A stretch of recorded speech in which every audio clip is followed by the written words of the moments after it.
Let's be honest, keeping up with the news today can feel like having 10 people talking at you all at the same time.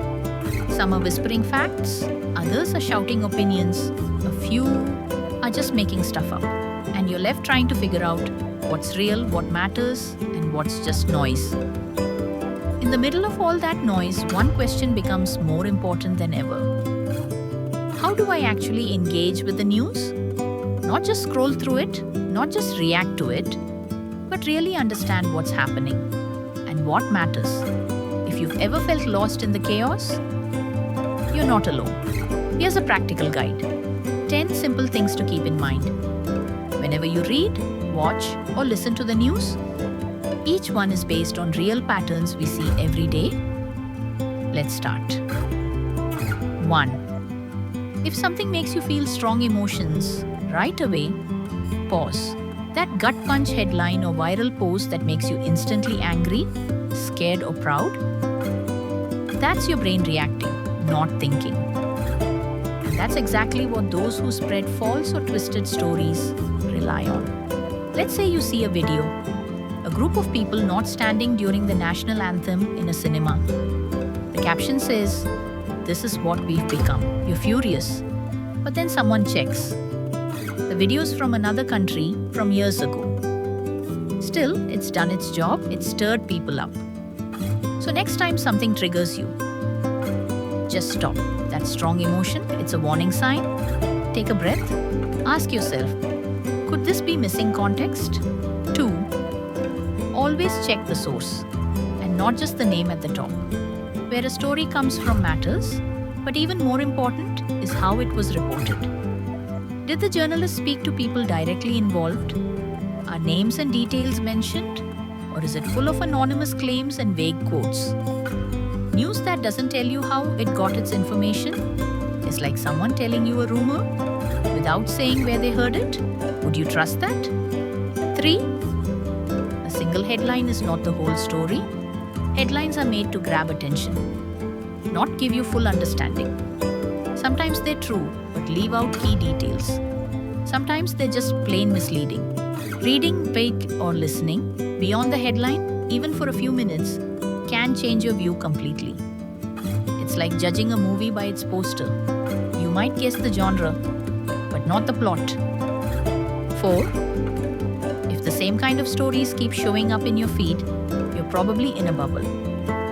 Algorithms are designed to show you more of what you've already clicked on. Watch one video about a protest, you'll keep seeing protest stories.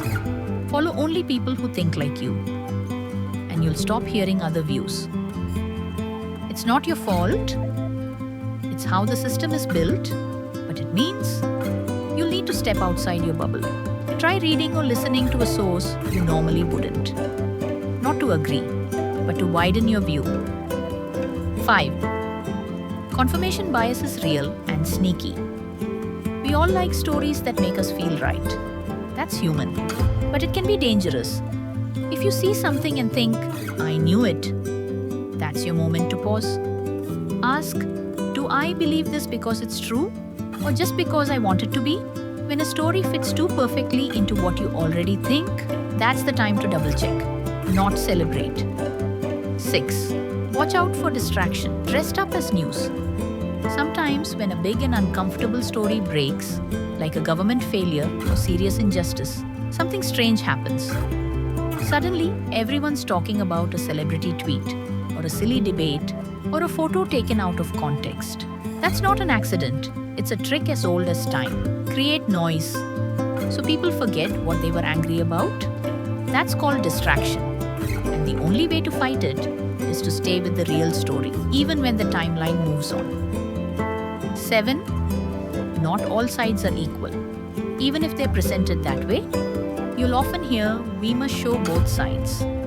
But sometimes there's evidence on one side and none on the other. That's not a debate. That's a distortion. Imagine a news channel giving a scientist and a conspiracy theorist equal time to talk about climate change. That's not balance. That's confusion.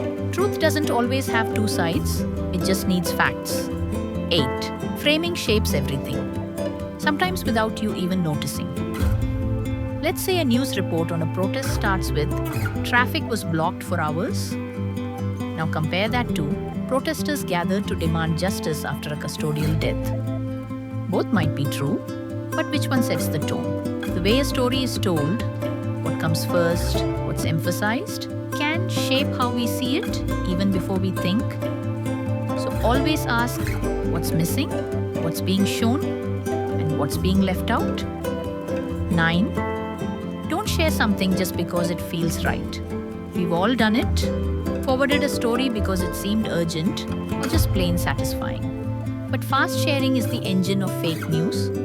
Misinformation spreads when people mean well, but don't stop to check. A good rule: if you wouldn't bet money on it being true, don't hit send. 10. Being media literate doesn't mean being cynical. It means being careful. You don't have to question everything, but you do have to think a little more deeply. Real news isn't loud. It doesn't try to shock you. It tries to explain. So listen closely, ask questions, stay curious. And remember, the way you engage with news doesn't just affect what you know.